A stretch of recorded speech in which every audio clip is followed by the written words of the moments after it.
नमस्कार, स्वागत है आपका बड़ी खबर में। और दिन की 4 बड़ी खबरें लेकर मैं आपके सामने हाजिर हूं ज्योति। पहली खबर दिल्ली से है, जहां एनडीए की बैठक हुई। इस दौरान नरेंद्र मोदी को एनडीए का नेता चुना गया। वहीं दूसरी खबर दिल्ली से ही है, जहां पर आपको बता दें कि हरियाणा के सीएम नायब सिंह सैनी ने दिल्ली के हरियाणा भवन में जनता की बात सुनी। वहीं तीसरी खबर फरीदाबाद से है, जहां मालगाड़ी पटरी से उतर गई। और चौथी खबर यमुनानगर से है, जहां हथिनीकुंड बैराज में लीकेज ने टेंशन बढ़ा दी है। तो चारों बड़ी खबरें आपके टीवी स्क्रीन पर, जहां पर पहली खबर जो है संसद हॉल की ये तस्वीरें हैं, जहां पर एनडीए की बैठक हुई और बैठक में नरेंद्र मोदी को एनडीए दल का नेता चुना गया। उसके बाद से दूसरी खबर भी दिल्ली से है, दूसरी तस्वीर, जहां पर सीएम नायब सिंह सैनी हरियाणा के जो हैं वो हरियाणा भवन में दिल्ली में लोगों की समस्याएं सुनते हुए नजर आ रहे हैं। वहीं तीसरी तस्वीर जो है फरीदाबाद की है, जहां पर पटरी से मालगाड़ी उतरी और उसके बाद के हालात आप तस्वीरों में देख सकते हैं। वहीं चौथी खबर जो है हथिनीकुंड बैराज में लीकेज को लेकर के बताया जा रहा है कि गेट नंबर 8 से लीकेज की खबरें सामने आ रही है, जिसके बाद से अभी पूरा प्रशासन जो है उसकी मरम्मत करने में जरूर जुटा हुआ है, लेकिन ये कहीं ना कहीं एक तरीके से खतरे की घंटी मानी जा सकती है। तो चारों बड़ी खबरें दिन की आज आपकी टीवी स्क्रीन पर। पहली खबर जो है, पहली तस्वीर आपको संसद हॉल से दिखा रहे हैं। दरअसल ये पुराने संसद भवन का हॉल है, जहां पर आज एनडीए की बैठक हुई और चुने हुए नए सभी सांसद यहां पर पहुंचे। और शुरुआत करेंगे पहली खबर के साथ। लोकसभा चुनाव 2024 के नतीजे आ चुके हैं और नतीजों के बाद भारतीय जनता पार्टी यानी बीजेपी के नेतृत्व वाले एनडीए के संसदीय दल की बैठक हुई। बैठक में सरकार गठन को लेकर के चर्चा की गई। इस बैठक में कई राज्यों के मंत्रीगण भी मौजूद रहे। नरेंद्र मोदी को एनडीए का नेता चुना गया। बैठक को नरेंद्र मोदी ने संबोधित करते हुए क्या कुछ यहां पर कहा है, एक बार आपको सुनाते हैं।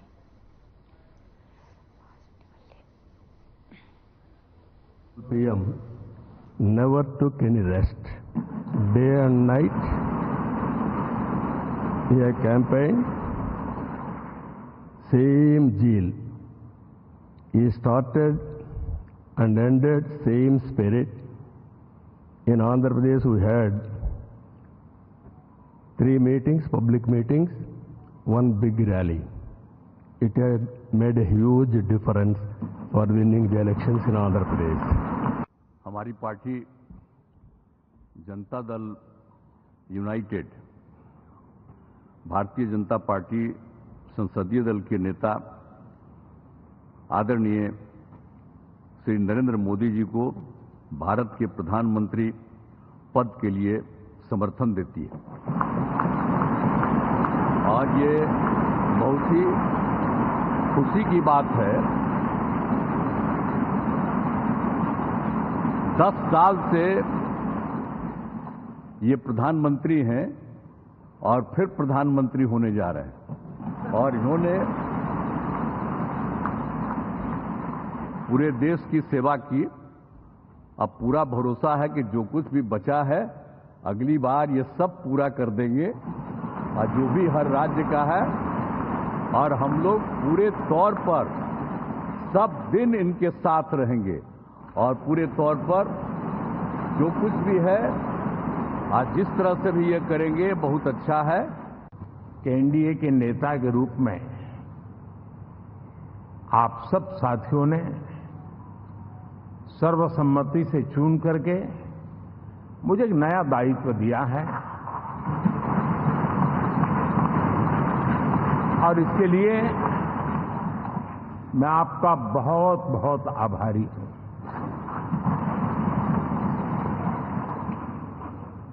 व्यक्तिगत जीवन में एक मैं जवाबदारी का एहसास करता हूं। जब 2019 में इस सदन में मैं बोल रहा था, आप सबने मुझे नेता के रूप में चुना था और तब मैंने एक बात पर बल दिया था, विश्वास। आज जब आप मुझे फिर से एक बार ये दायित्व देते हैं, इसका मतलब है कि हम दोनों के बीच हम आपस में विश्वास का सेतु इतना मजबूत है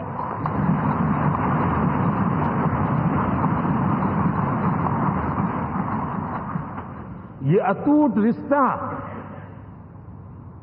विश्वास की मजबूत धरातल पर है और ये सबसे बड़ी पूंजी होता है। और इसलिए ये पल मेरे लिए भावुक करने वाले भी है और आप सबके प्रति जितना धन्यवाद करूं उतना कम है।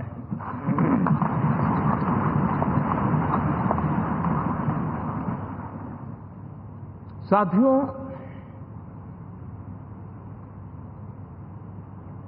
बहुत कम लोग इन बातों की चर्चा करते हैं, शायद उनको सूट नहीं करता होगा,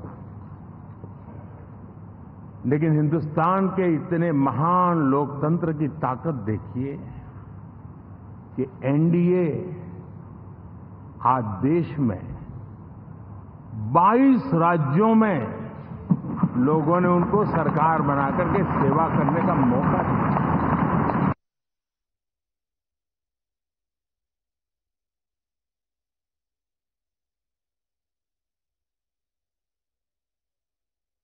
तस्वीरें जहां पर एनडीए की बैठक हुई और बैठक में चुने हुए सभी नए सांसद मौजूद रहे। तस्वीरें आप देख सकते हैं जिसमें आपको दिखाई देंगे अमित शाह, राजनाथ सिंह, नरेंद्र मोदी, जयंत चौधरी, नीतीश कुमार, चंद्रबाबू नायडू समेत वो तमाम सांसद हैं और वो सब तमाम दलों के नेता हैं जो एनडीए में शामिल है।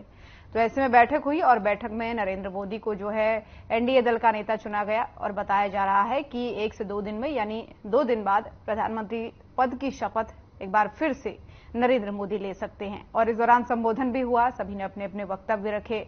और आपको बता दें कि बिहार का जो दल है जेडीयू, जिसके प्रमुख हैं नीतीश कुमार, उन्होंने भी यहां पर एनडीए का साथ देने का आश्वासन दिया।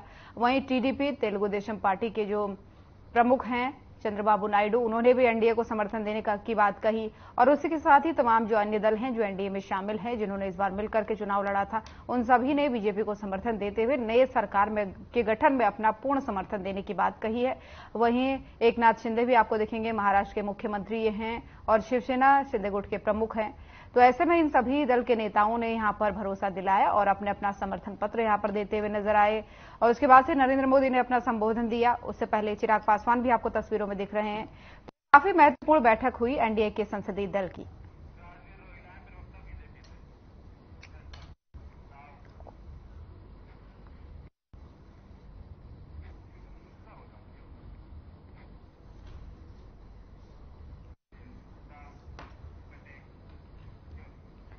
और इसी खबर पर हमारे साथ मेहमान जुड़ रहे हैं राजबीर रोहिला जी, प्रवक्ता बीजेपी, हमारे साथ जुड़ रहे हैं। बहुत बहुत स्वागत है रोहिला जी। मेरी आवाज आप तक पहुंच पा रही है? आ रही है ज्योति जी, नमस्ते। तो काफी अहम बैठक ये हुई रोहिला जी आज, और इस अहम बैठक में सभी दलों ने आश्वासन दिया कि वो मिलकर सरकार बनाएंगे।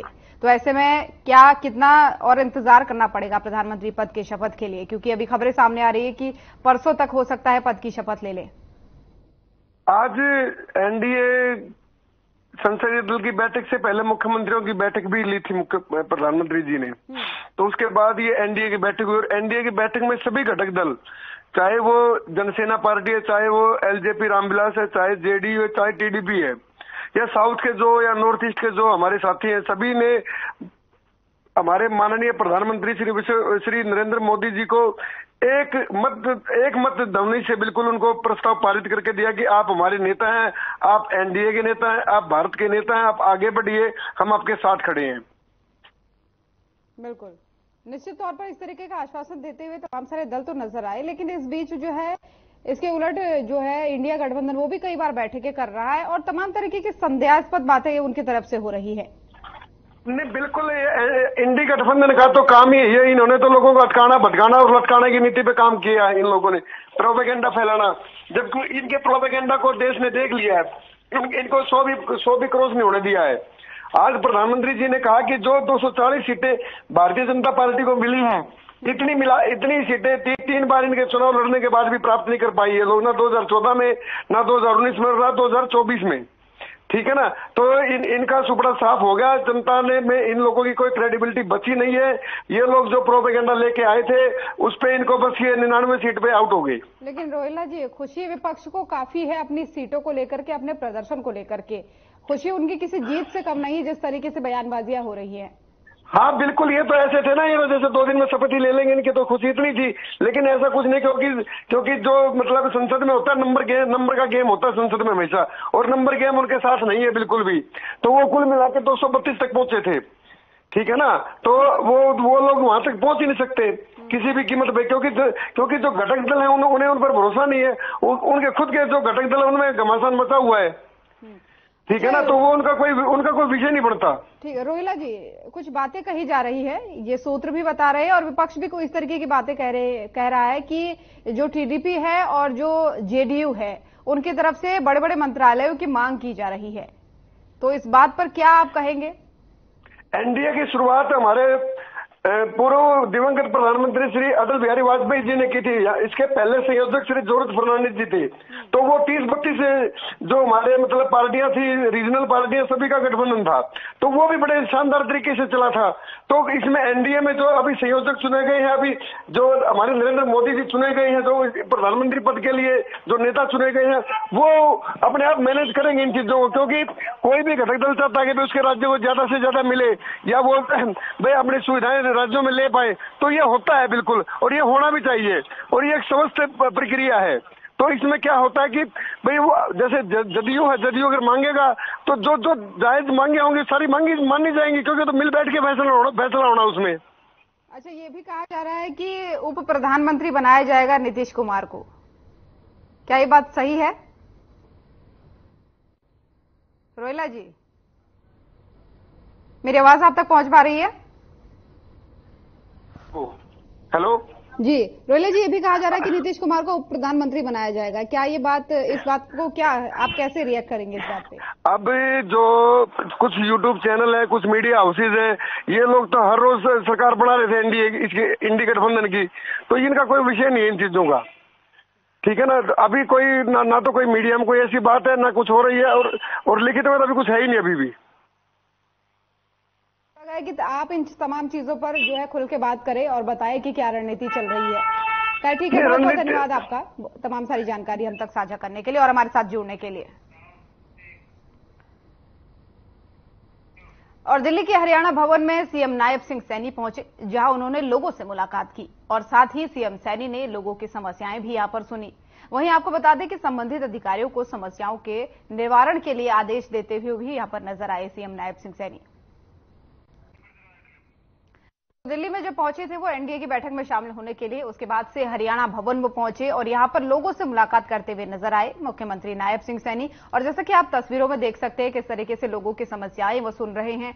और बताया जा रहा है कि यहां पर जब एक तरीके से जन समस्याएं उन्होंने सुनी तो संबंधित जो भी विभाग होते हैं, जो भी अधिकारी होते हैं, उन्हें यहां पर कड़े निर्देश दिए गए कि लोगों की समस्याओं का जल्द से जल्द पालन किया जाए। जैसा कि आप देख भी सकते हैं किस तरीके से मिलते हुए लोगों से यहां पर नजर आ रहे हैं।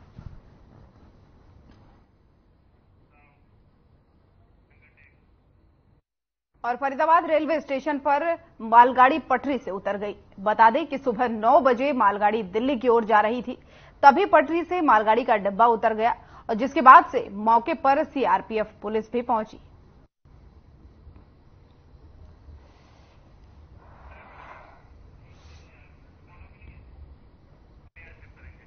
तो फरीदाबाद की ये तस्वीरें आप देख सकते हैं, मालगाड़ी पटरी से उतरी और जिसके बाद से इस तरीके का मंजर कुछ नजर आया।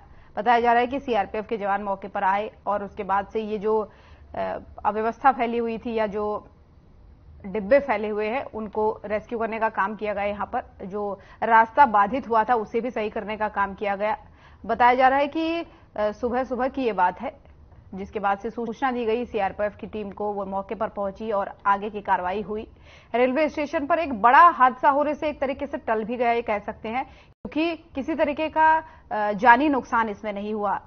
बेपटरी हुई जो है मालगाड़ी, उसके बाद से पलट गई, उसमें रखा हुआ सामान भी सारा पलट गया। हालांकि सीआरपीएफ की टीम जब पहुंची उसके बाद से चीजें व्यवस्थित करने की कोशिश की गई, लेकिन गनीमत ये रही कि कोई जानी नुकसान यहां पर होता हुआ नजर नहीं आया। लेकिन जब ये हादसा हुआ और ये पटरी से उतरी मालगाड़ी तो उसके बाद का मंजर ये है, किस तरीके से आप देख सकते हैं जेसीबी मशीनें लगाई गई हैं और अन्य जो सीआरपीएफ की टीमें थी वो वहां पर मौजूद थी ताकि जो अव्यवस्था फैली है उसको सही किया जा सके।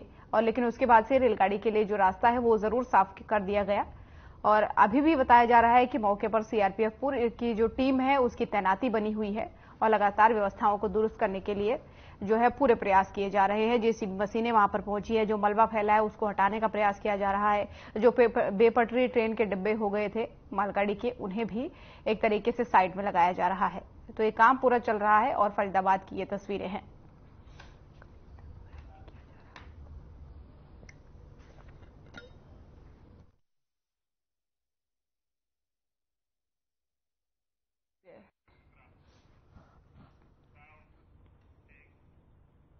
और हथिनीकुंड बैराज का गेट नंबर 8 में लीकेज हो रहा है, जिस वजह से ये गेट क्षतिग्रस्त हो गया है और इसके विपरीत जो है असर बैराज की नींव पर भी पड़ सकता है। यहां बैराज पर स्टड ठीक करने का कार्य चल रहा है। गेट नंबर 8 पर लीकेज का खुलासा हुआ, जिसके बाद से संबंधित विभाग ने इसे ठीक करवाने के लिए मुंबई के विशेषज्ञों की टीम से संपर्क किया। इसे ठीक करने के लिए टीम को 49 लाख रुपए का ठेका भी दिया गया है। वही टीम पिछले 3 दिनों से यहां पर मरम्मत का कार्य कर रही है और यहां पर जो है बैराज के नीचे पानी के अंदर बनाए गए लेप से पानी की लीकेज को रोकने का प्रयास भी किया जा रहा है। मानसून से पूर्व इस लीकेज को ठीक पूरी तरीके से करना पड़ेगा, क्योंकि गत वर्ष भी अत्यधिक बारिश के चलते ये बैराज ओवरफ्लो हो गया था, लेकिन इस बार जो है ये मरम्मत का कार्य तेजी से करवाया जा रहा है।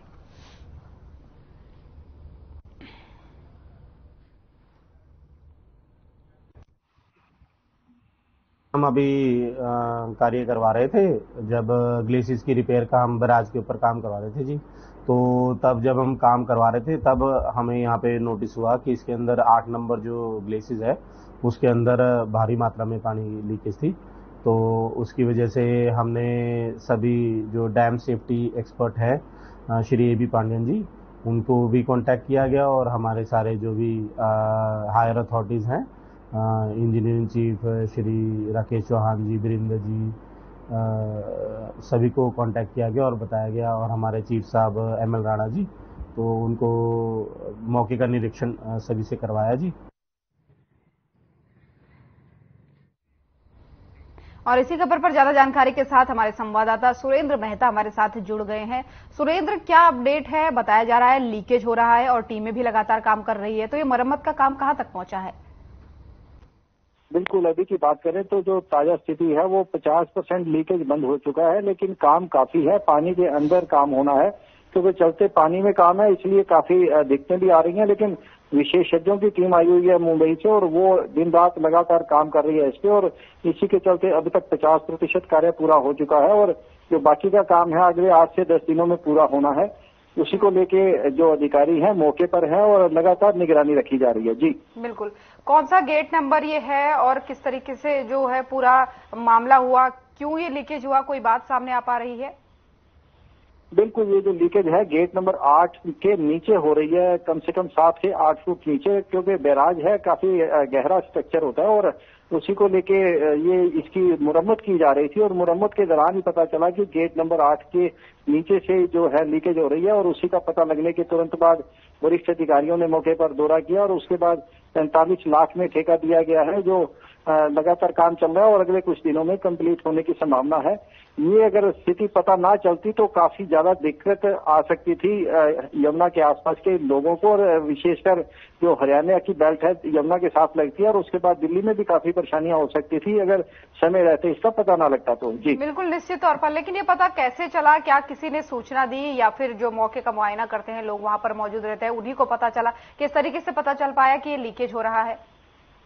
बिल्कुल, जो हथिनीकुंड बैराज है उसकी हर साल मुरम्मत की जाती है, देखा जाता है कहीं कोई दिक्कत नहीं है। जो मानसून का एरिया समय होता है उससे पहले इसकी सारे ये तसल्ली की जाती है ताकि कोई पानी ज्यादा आ जाए तो दिक्कत ना हो, और वही मुरम्मत चल रही थी हथिनीकुंड बैराज के गेटों के सभी आसपास। और जब पानी बहता देखा गया, पानी चलता देखा गया निचले इलाकों से जहां पानी नहीं होना चाहिए, तो तुरंत इसका संज्ञान लिया गया। अधिकारियों ने वरिष्ठ अधिकारियों को बताया और चीफ इंजीनियर और जो सेफ्टी ऑफिसर थे वो मौके पर आए, उन्होंने सबने संज्ञान में लेते हुए तुरंत इसके मुरम्मत के आदेश दिए और अब ये मुरम्मत चल रही है। जी बिल्कुल, क्योंकि पानी बैराज में बहुत ज्यादा होता है सुरेंद्र, तो ऐसे में लोगों की इच्छा होती है ये जानने की कि पानी के अंदर कैसे काम होता है, क्योंकि पानी इतना ज्यादा फ्लो में बहता है, तो ऐसे में क्या क्या चैलेंजेस होते हैं जो पानी के अंदर काम करते हैं, इस तरीके के लीकेज को रोकना या जो भी काम होता है उसमें चैलेंजेस क्या क्या आते हैं?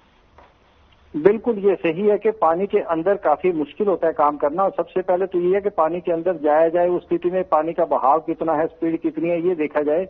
ये सारी चीजें देखने के बाद ही पानी में उतरा जा सकता है। और जो जिस इलाके की मैं बात कर रहा हूँ वहाँ पानी का बहाव वाकई बहुत स्पीड वाला रहता है।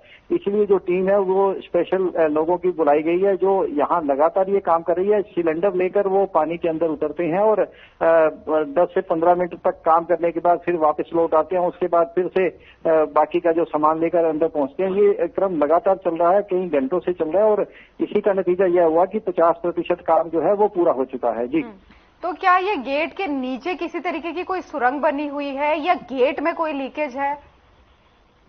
बिल्कुल, ये पानी के 7 से 8 फुट नीचे है जो उसका स्ट्रक्चर है। कम से कम वो 100 से 150 मीटर नीचे है जो हथनीकुंड बैराज का स्ट्रक्चर है। और ये जो नुकसान हुआ है ये 7 से 8 फुट नीचे हुआ है। और गेट के बिल्कुल नीचे उसके ऊपर काफी स्ट्रक्चर है, काफी बीम बने होते हैं। पानी के अंदर ये सारा काम हो रहा है और लगातार हो रहा है, जिसकी वजह से मुसीबत शायद टल जाए।